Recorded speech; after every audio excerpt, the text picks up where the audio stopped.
LA This Week, the LAPD chief attempts to open lines of communication with residents in the aftermath of the LAPD shooting death of Ezell Ford. The LAPD's civilian watchdog calls LAPD surveillance cameras inadequate, compromising safety and transparency of officers. I'm Gil Reyes with the chief's response. And the Tallships sail into the port of LA. But wait, their even taller friend also makes a big splash.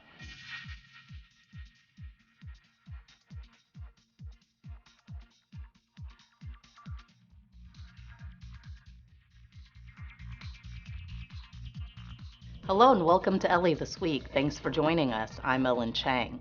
As Ferguson, Missouri grabs news headlines in the aftermath of a police shooting that resulted in the death of a black teenager.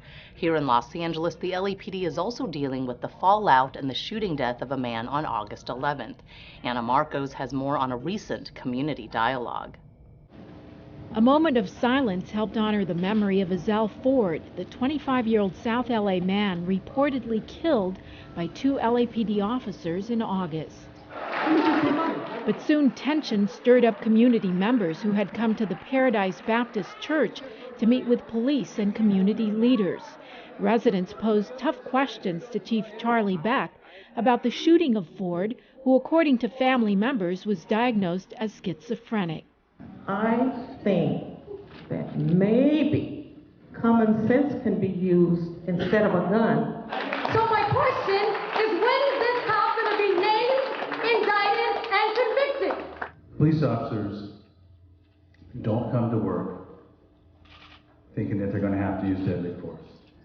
Beck said the officers' names will be released soon, once the department determines the officers are not at risk. He also promised the investigation into the fatal shooting will be a transparent one. Was it necessary? Was it justified? Was there another way? There are conflicting reports as to what happened. Police say Ford tackled one of the officers and tried to take his gun, but one resident says she saw no struggle. The shooting comes on the heels of the fatal police shooting of an 18-year-old black man in Ferguson, Missouri, which has sparked protests around the country. They don't come from outer space. They're our kids, our nephews, our sons. Community leaders pleaded for calm. We want the truth just as you want the truth. I'm Anna Marcos for LA This Week. The DA's office and the Inspector General both plan to conduct separate investigations on the shooting.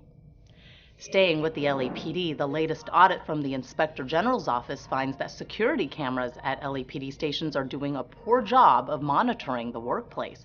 As Gil Reyes reports, lack of surveillance both in and out of the office has stalled high-profile investigations over the past year. These extra set of eyes at LAPD stations have failed to capture some crucial moments, not because officers are tampering with the cameras to avoid being monitored, but because there's not enough money in the budget to fix them, so says LAPD Chief Charlie Beck. Inspector General's report was not a surprise to us. We have asked for budgetary assessments for the last couple of years to improve our cameras in the stations. We have a system, but it is outdated and in disrepair. Prompted by investigations into the deaths of two suspects, one of them dying shortly after a medical emergency in his holding cell here at the LAPD Southwest Division Station. Cameras inside failed to capture exactly what happened in that cell last September, compromising the investigation. That and a deadly shooting at West Traffic Division's lobby in April prompted the Inspector General's office to audit camera surveillance at all 21 LAPD stations. They found some stations had no cameras or had cameras that didn't work. Many of the cameras weren't checked regularly to ensure they were working. Also, many of them provided just partial or no views at all of holding cells. On identifying these issues, we immediately contacted the department and been working closely with them to resolve this issue. Lack of surveillance in patrol cars has hampered other investigations. Take the case of 25-year-old Ezell Ford, who was gunned down by officers in South LA this month. If cameras in patrol cars were in place, the question, was the shooting justified, may already be answered. As the budget improves, which it is doing, we hope to be able to improve those systems. To help ensure officer safety and transparency. Gil Reyes for LA This Week. However, Police Commissioner Robert Saltzman says there are other issues in this matter that are not budgetary. These may include lost surveillance footage and poor video archiving. Chief Beck says many of these problems can be fixed by improved training of personnel in charge of archiving. As sanitation crews hit the streets of Skid Row to begin a street and sidewalk cleaning effort in the area, social workers, mental health experts, and medical professionals are hitting the streets as well to offer much-needed services to the homeless. Rasha Goel has more. James, a homeless Vietnam War veteran on Skid Row, is happy about the help being offered to him and other residents by a city-initiated program called Operation Healthy Streets. Excellent work. You guys in Los Angeles are doing an excellent work. Just keep it up. Operation Healthy Streets, a collaboration between the City of LA and LA County health officials, is a twofold program. While sidewalks where the homeless usually sleep are being sprayed down, those residents are being offered services they might need to better their living conditions. They include tuberculosis tests, mental health services, and even doctor exams. Many of these individuals do not go to the agency for services or may not even know where to go to agencies for services. So this is really unique in a way that it's a coordinated effort to go out to the street where the people are and see what type of assistance may be provided to them. Our effort to provide these services has long-reaching effects for the person who are homeless in the street. We're actually seeing a turnaround in their whole attitude about getting off the street. The program was launched 2 years ago, but recently the LA City Council gave the program a $3.7 million boost, increasing the cleanings to a bi-monthly schedule instead of quarterly. The first cleanup under the newly launched program kicked off on San Julian Street between 6th and 7th Streets. Anything that could be a health hazard is removed by our staff in a safe manner and disposed of. Hopes are these efforts will uplift this community and provide needed key services. It's made an impact on an LAPD officer who has been working with the homeless on Skid Row for years. I can't tell you how proud I was walking the streets with these wonderful individuals. I cannot tell you. It will probably be the greatest memory of my career. Officials say Operation Healthy Streets may not end homelessness, but it will address the severity of a situation that has plagued these streets for too long. In downtown Los Angeles, I'm Rasha Goel for LA This Week. Well, it's another check mark in the world-class city column as Los Angeles announces a new pilot program that brings free Wi-Fi to 6 city parks. Anna Marcos visits the Griffith Park Observatory to take a look. One city leader calls it cosmic connectivity. The new free Wi-Fi service got a huge send-off with a city selfie, a photo that soon made it from the Griffith Park Observatory's mountaintop to social media around the world. The group selfie did just fine on Instagram, Twitter, and Facebook. The new Wi-Fi service hooks up Mother Nature to cyberspace, allowing visitors at Griffith Park Observatory and 5 other city parks to spend time on the internet. If you want to connect to the universe, you go to the observatory. You want to connect to the world, you get on Wi-Fi. So if you have a device that requires Wi-Fi or a service plan that doesn't work up here, no worries. There are Wi-Fi hotspots all over here, from the steps of the Griffith Park Observatory through the lawns and the parking lots, all the way to the Charlie Turner Trailhead. What if students need to do projects and they need to do it at the park? It's great for visitors from other countries, too. How surprised we were once we could get connected to Brazil by Wi-Fi. And that was wonderful, marvelous. We sent some pictures to home to the kids. The park Wi-Fi is just one more step in a city plan to connect all of LA's residences and businesses to free Wi-Fi. We have too much. We have the haves and the have-nots. When we bring free Wi-Fi to this city and to our public spaces like our parks, we're bridging that digital divide. We're creating a more connected Los Angeles. Wi-Fi just provides an extra amenity, much like a recreation center or a swimming pool. It provides another asset to the community to go in and use, whether family exercises or plays on the playground. So next time you're at Griffith Park Observatory, just click on the Wi-Fi network O-Ranger Wi-Fi, and you're logged on to a new age in cosmic connectivity. I'm Anna Marcos for LA This Week. The 5 other parks with the new Wi-Fi program are Echo Park Lake, Pershing Square, Venice Beach, Cabrillo Beach, and Reseda Park. Council President Herb Wesson says nothing has gotten the conversation going as much as the latest proposal on increasing voter turnout in the city. Yana Kay reports on the idea of voting and cash rewards. These citizens are exercising their right to vote, but over the last few years, voter turnout has been alarmingly low. The percentage of the turnout should make us ashamed. In fact, should make us angry. But a recent LA City Ethics Commission meeting offered a couple of possibilities to boost low voter turnout. City Council President Herb Wesson attended the meeting, which discussed 2 potential ideas. One would impose a penalty on voters who don't vote, and a second would offer an incentive where voters could enter a drawing to win a cash reward by simply showing up to the polls. To have a detailed conversation about an incentive is exciting.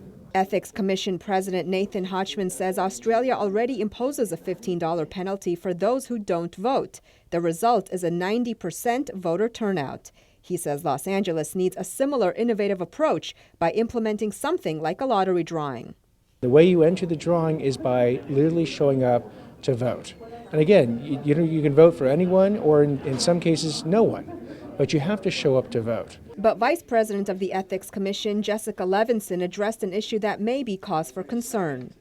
Well, what about the idea that it brings more uninformed voters and people who just want this short-term payoff? In the beginning, and I think after a while it becomes a habit, and those individuals that started out maybe for not the right reasons will then evolve into educated voters that are there trying to do what they believe is right. Wesson says he believes there is a significant number of voters who are well-versed in city issues, but who may not vote for a variety of reasons. But officials say a possible cash prize may just be the ticket. That has a chance of potentially skyrocketing voter participation. And if City Council approves it, it could be ready to go by next year's primary election in March. I'm Yana Kay for LA This Week. A program created by President Eisenhower to foster international goodwill sets a milestone in Los Angeles. As Gil Reyes reports, the city celebrates its 55-year sister cities relationship with Nagoya, Japan. Take my hands, take my whole life too. Can you feel the love? Because that's what they're celebrating. The 55th anniversary of the sibling-like bond between the cities of Los Angeles and Nagoya, Japan. To see Nagoya Day, it's very special for us in Los Angeles because you're the first sister city who stepped up. LA's Sister Cities chairman Tom LaBonge at the Grove at Farmers Market to host Nagoya Day, an anniversary of LA's first Sister Cities relationship, the one forged with Nagoya, Japan in 1959. President Eisenhower created the Sister Cities program to promote peace and prosperity between cities around the world. And since then, they've benefited through the sharing of cultures, resources, and goodwill. Nagoya Mayor Takashi Kawamura, seen here with LA Mayor Eric Garcetti, is on a mission to boost tourism between our city and his. We hope to expand and spread the relationship between LA and Nagoya from now on. And please come Nagoya again, please, everyone.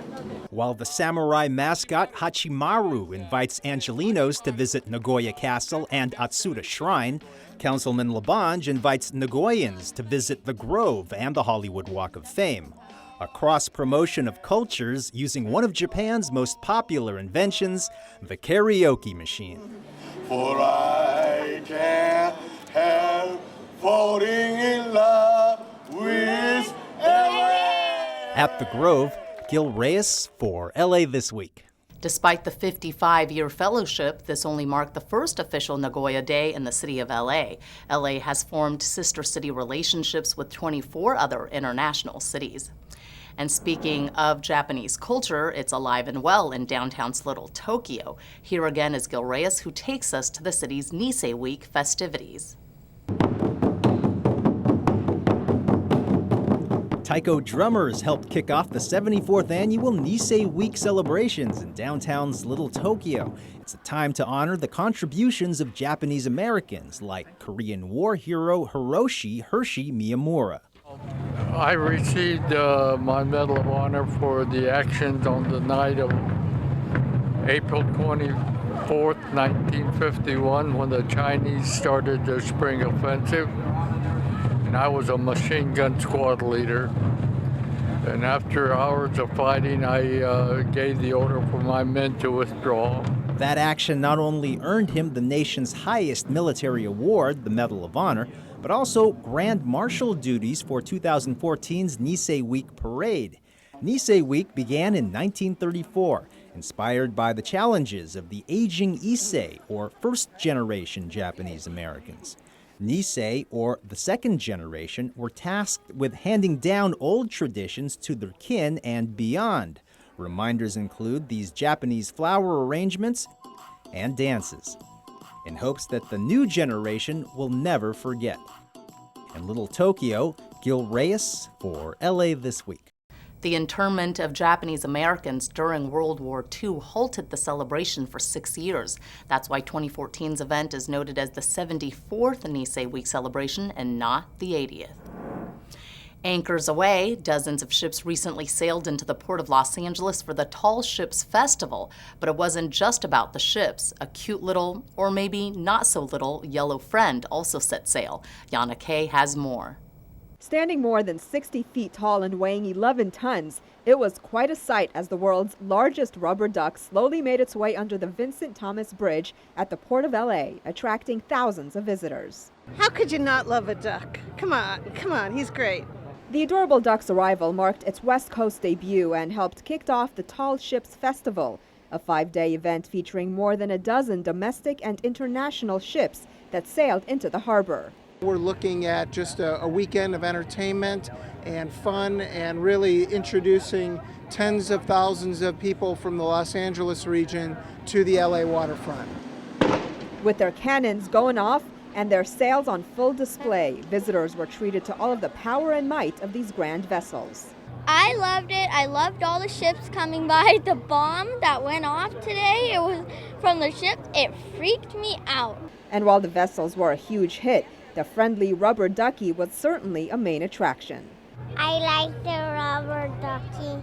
Los Angeles becomes only the second American city behind Pittsburgh to welcome the renowned inflatable duck, which has already visited a handful of other countries. The duck was the brainchild of Dutch artist Florentine Hofmann.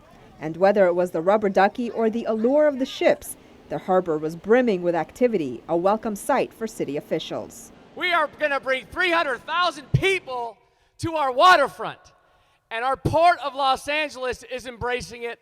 Transforming the Port of LA, one attraction at a time. I'm Yana Kay for LA This Week. By the way, the rubber duck has also appeared in Australia, Taiwan, China, Japan, Brazil, New Zealand, and Belgium.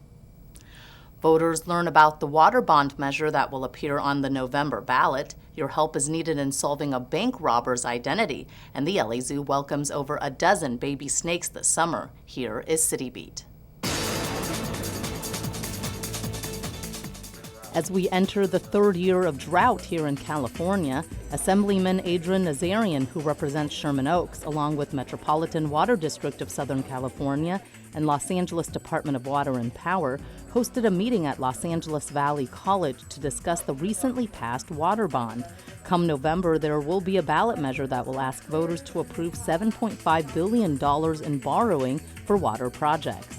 Just in LA, in the last 40 years, we've actually maintained consumption at the same level. Not the same rate, not the same percentage, the same level.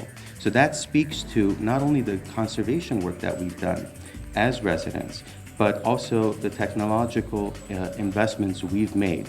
The largest bulk of the $7.5 billion bond measure goes to water storage projects and to preventing groundwater contaminants. Her face has been caught by bank surveillance cameras, and now the Los Angeles Police Department needs the public's help in identifying the woman who police say robbed 10 area banks. Council members Tom LaBonge and Paul Koretz have approved a $10,000 reward in the case. The Federal Bureau of Investigation has also offered a $5,000 reward. She will provide the teller with a demand note and then display a handgun at the same time. She makes her way out of the bank, and no vehicles have been seen or associated with her at this point. Police say the so-called purse-packing bandit robbed banks from October of 2012 to July of this year. You are asked to call the LAPD at 213-486-6840 with information. The LA Zoo welcomes an overwhelming number of snake babies, all born on exhibit in the Desert Lair building over the last month. Among the snake species recently born is a litter of 5 rattleless rattlesnakes, a litter of 7 white Southwest speckled rattlesnakes, and 5 sidewinder rattlesnakes.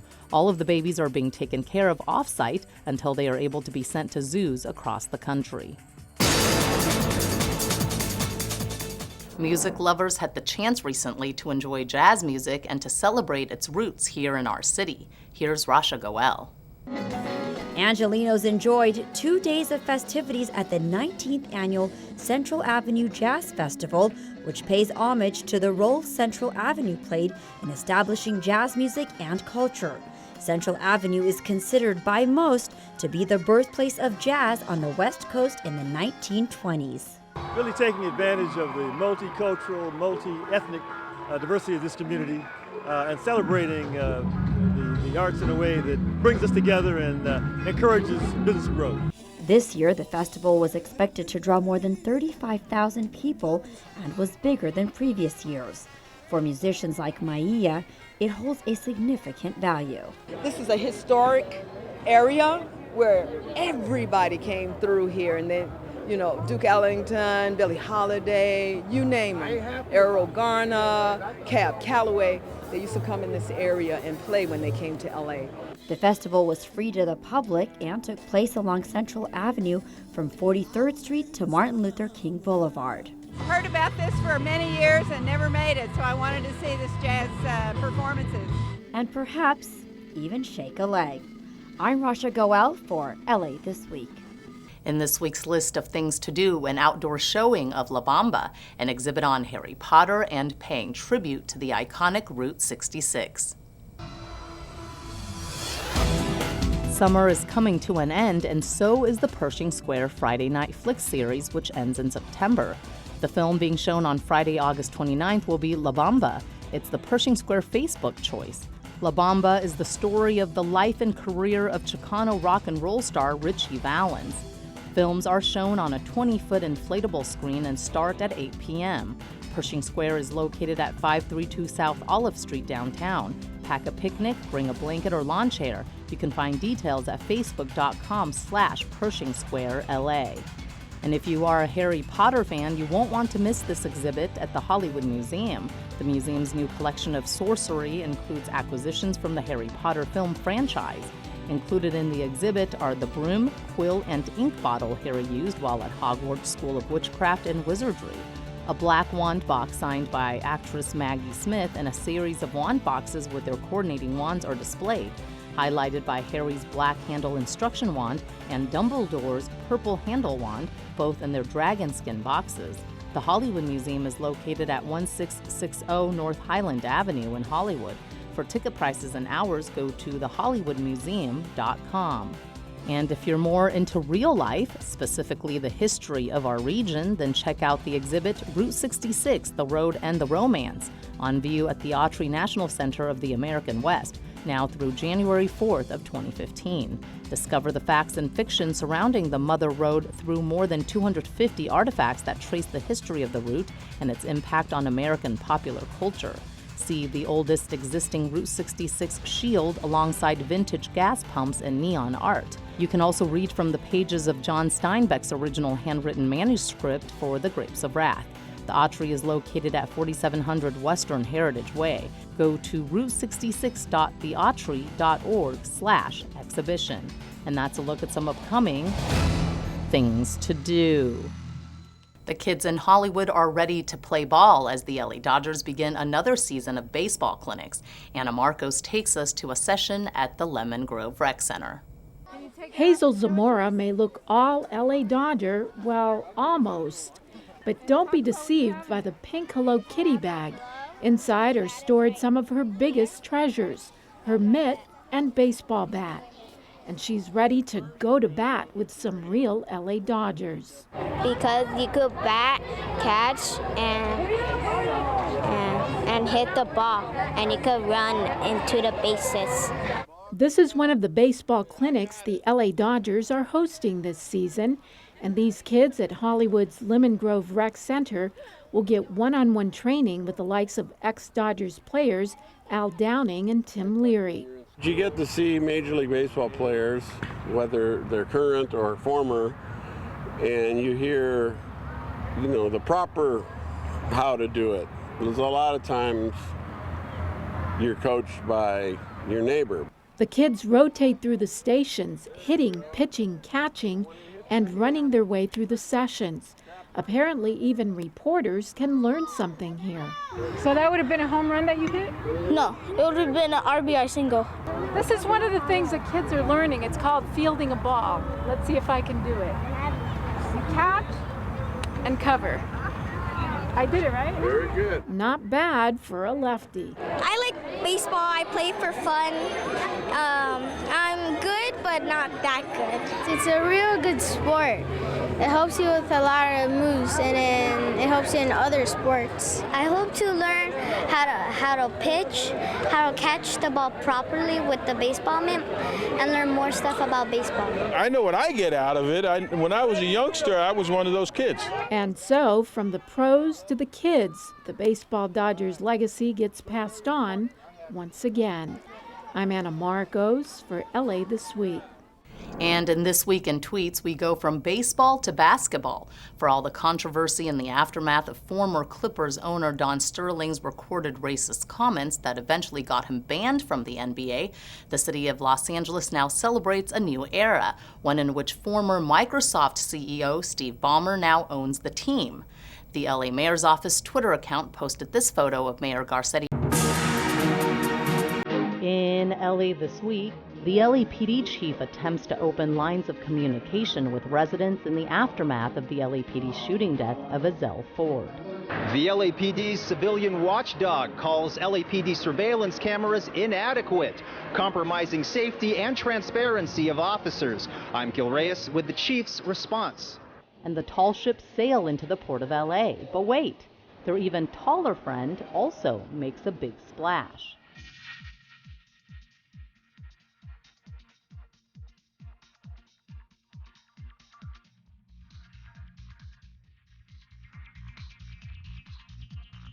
Hello and welcome to LA This Week. Thanks for joining us. I'm Ellen Chang. As Ferguson, Missouri grabs news headlines in the aftermath of a police shooting that resulted in the death of a black teenager. Here in Los Angeles, the LAPD is also dealing with the fallout and the shooting death of a man on August 11th. Anna Marcos has more on a recent community dialogue. A moment of silence helped honor the memory of Ezell Ford, the 25-year-old South LA man reportedly killed by two LAPD officers in August. But soon tension stirred up community members who had come to the Paradise Baptist Church to meet with police and community leaders. Residents posed tough questions to Chief Charlie Beck about the shooting of Ford, who, according to family members, was diagnosed as schizophrenic. I think that maybe common sense can be used instead of a gun. So my question is, when is this cop going to be named, indicted, and convicted? Police officers don't come to work thinking that they're going to have to use deadly force. Beck said the